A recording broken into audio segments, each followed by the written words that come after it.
Hey guys, I'm going to go through the rest of the Frederick Douglass speech, What Was the Slave to the 4th of July. If you were absent, then you're going to need to take a minute and go through and get with someone to annotate the top part of the text. What we're doing is going through and highlighting important things, and then we're either clicking on the comment box right here or clicking on the comment box that pops up, and then we should see all of my comments. Okay, I do not want you actually clicking on any of the comments, because that's gonna like, don't click the check mark, because that is going to take away what is here and replace it with what you actually typed. Okay, so if we take a look at this, just to review, Frederick Douglass, who is an African American male who escaped from slavery, is being asked to speak in front of white abolitionists in New York on the 4th of July. And his major issue is what?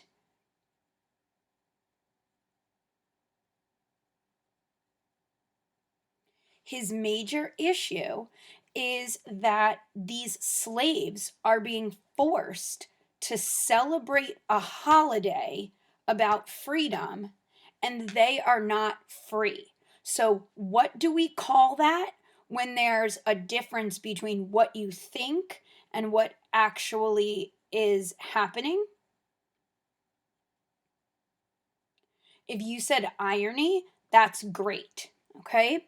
So we left off at the end of paragraph 5 with him saying that the greatest sin and shame of America is slavery, which is really powerful.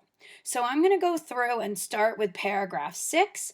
I'm going to highlight, explain, I'm going to ask a couple of questions, and then when you're done, you're going to make sure that you're annotating along with me. When you're finished, you're going to answer the questions and turn both the annotation into me and the questions. Okay, so here we go with paragraph number 6.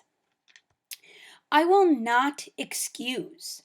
I will use the severest language I can command, and yet not one word shall escape me that any man whose judgment is not blinded by prejudice, or who is not at heart a slaveholder, shall not confess to be right and just. So he's not making any excuses. Okay, I'm going to highlight that, and then here's my little comment box that's going to pop up, and I'm going to open it, and here's my comment. Okay, he's not making any excuses. Okay, so it doesn't matter to him that these people he's speaking to don't own slaves. It's not enough to just not own slaves. Okay, it's just not enough. Okay, so he needs to he's trying to get them to understand that he's not going to take the fact that they live in New York as an excuse. Okay, it doesn't matter that they live in New York. It doesn't matter that they don't own slaves directly. They're not doing enough to rid the country of slavery. Okay, so here we go. Number 7, the slaveholders themselves acknowledge it in the enactment of laws of their government. They acknowledge it when they punish disobedience on the part of the slave. There are 72 crimes in the state of Virginia which, if committed by a black man, no matter how ignorant he be, subject him to the punishment of death, while only 2 of the same crimes will subject a white man to the like punishment. So let's talk about this for a minute, okay? 72 crimes just in the state of Pennsylvania, that if a black man commits these, then what happens? he is sentenced to death. Okay? But if a white man, but in the same state, only 2 of those crimes result in death.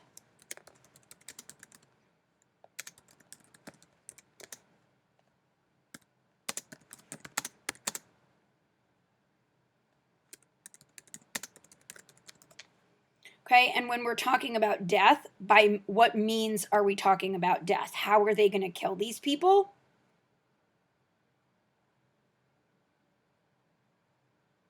They're going to kill them by lynching them. Exactly. If you said lynching, you're on the right track. Excellent job.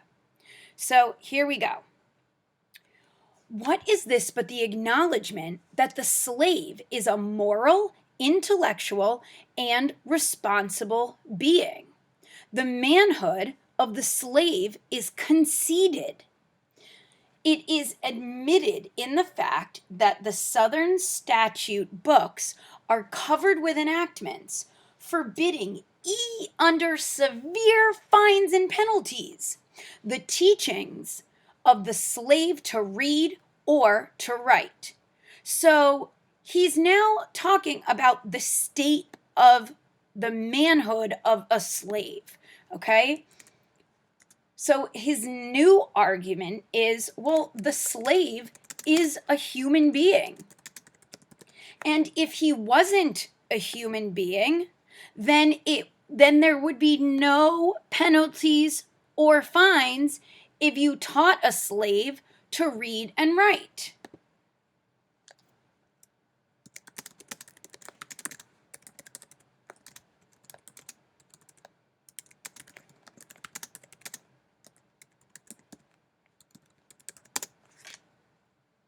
Oops. So they're acknowledging that a slave is a human being. Then he goes on and does it again. He says, when you can point to any such laws in reference to the beasts of the field, then may I consent to argue the manhood of a slave. When the dogs in the street, when the fowls in the air, fowls meaning birds, when the cattle on your hills, when the fish of the sea and the reptiles that crawl shall be unable to distinguish the slave from a brute, then I argue with you that the slave is a man. Okay? So we're talking about this idea of creation for a minute. Okay? That as of right now, animals can't tell the difference between who?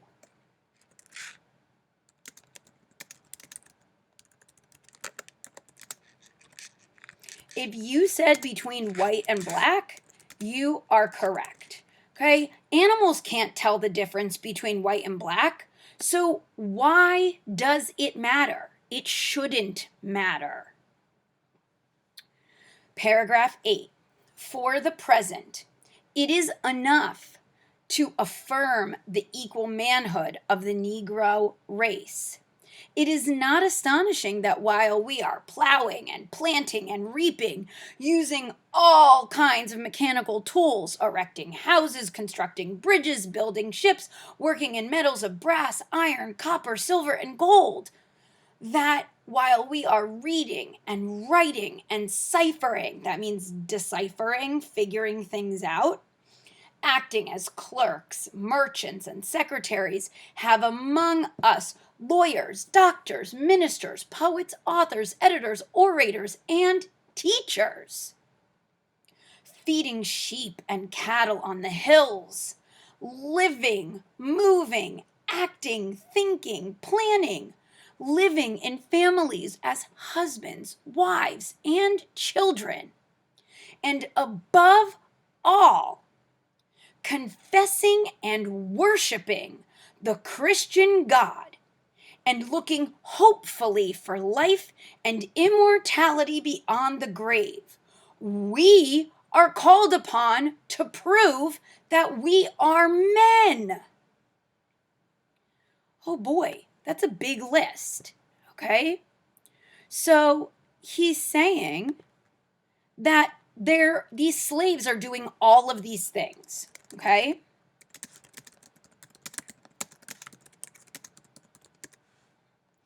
And they're also confessing and worshiping who?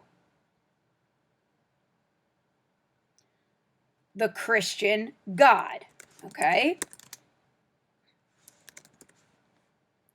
But even though they're still doing all of this, what do they have to do?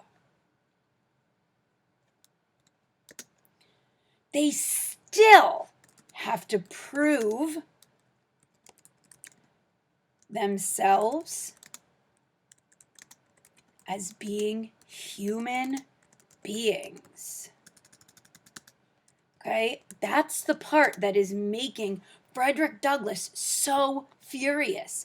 They do all of these things just like a white man does. And nobody's questioning the white man's manhood or ability as a human being, but they're doing that to the black man, and it is not right or just. Let's move on. Paragraph number 9. Would you have me argue that man is entitled to liberty? That he is the rightful owner of his own body? You have already declared it. Must I argue the wrongfulness of slavery? How should I look today in the presence of Americans, dividing and subdividing a discourse to show that men have the natural right to freedom? Speaking of it relatively and positively, negatively and affirmatively. To do so would make myself ridiculous and to offer an insult to your understanding. He doesn't need to explain himself any further.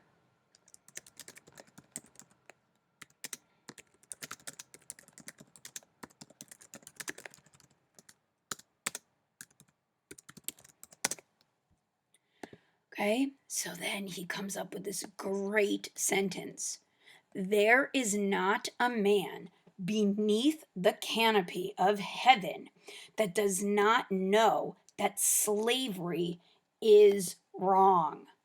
Okay, so when we're talking about the canopy of heaven, okay, again, we're talking about God and being a good Christian, okay? So he's questioning this idea, okay? Think about this for a minute. How, in Frederick Douglass's opinion, can you be a good Christian if you believe in slavery and you support slavery? So you can't be a good Christian and support slavery as well. The two ideas don't go together. Nowhere in the Bible, Old Testament or New Testament, does it say that slavery is okay. So he's basically saying that they're being hypocritical in one way or another. You can't have both in this case. Okay, you either have to believe in slavery and say F you to God, or you believe in God and get rid of the notion of slavery. You can't have both. Here we go. Paragraph 10. What then remains to be argued? Is it that slavery is not divine, divine meaning God, okay, and that God did not establish it? That our doctors of divinity are mistaken? There is blasphemy in the thought. That which is inhuman cannot be divine. Okay? So this is it again. You can't have your cake and eat it too. Okay? You can't have both.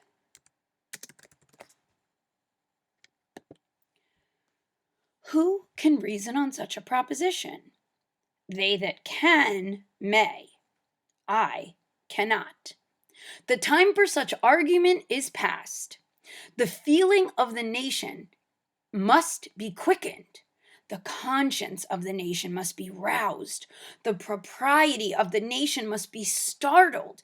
The hypocrisy of the nation must be exposed. And its crimes against God and man must be proclaimed and denounced. So let's talk about this.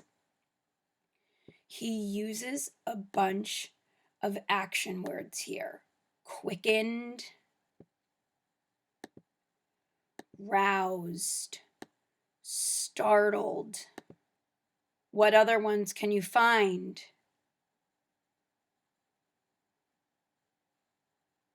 Exposed. Yes. Two more. Proclaimed and denounced. Okay, so all of these are action words. Okay, so we're saying, or Frederick Douglass rather, is saying that the time is now. We need to act now. We need to do something now. Okay, the emphasis is now, not later, not when slavery might affect you as an individual directly. Now, now, now, now, now. So let's take a look at paragraph 11. What to the American slave is your 4th of July? I answer, a day that reveals to him, more than all other days of the year, the gross injustice and cruelty to which he is a constant victim. So here is the answer to the question asked in the title of the speech. There's the answer. It reveals to him and to slaves that more than any other day of the year, what is being done to them is cruel and unjust. To him, your celebration is a sham. Your boasted liberty an unholy license. Your national greatness, your rejoicing are empty and heartless. There is not a nation on the earth guilty of practices more shocking and bloody than are the people of these United States at this very hour. Allow me to say in conclusion, notwithstanding the dark picture I have this day presented of the state of the nation, I do not despair of this country. So he just presented all like this horribly negative situation. Okay? But he hasn't lost faith in our country. Okay? So he's just revealed all of the evils of slavery, right? But there's a but. He hasn't lost faith in our country. That takes a very, very strong man to do. There are forces in operation which must inevitably work the downfall of slavery. The arm of the Lord is not shortened. Oh, here we go again. Okay, we're adding direct quotes from the Bible now, okay? And the doom of slavery is certain. I therefore leave off where I began, with hope, while drawing encouragement from the Declaration of Independence, the great principles it contains, and the genius of American institutions. My spirit is also cheered by the obvious tendencies of the age. So, after all of this, after reminding his audience about how wrong it is to have slaves be forced to celebrate Independence Day, how it's not enough for these people to just not be slave owners, they have to do more about it. After witnessing personal physical and mental pain of slavery, he still has hope. He has hope for the nation. He has hope for its people. Okay, and he has hope for what this country is supposed to stand for. That's an incredibly powerful way to end this speech. That even after everything that he's seen and observed and experienced, there is still a sense of hope that he has, that the nation can turn this around.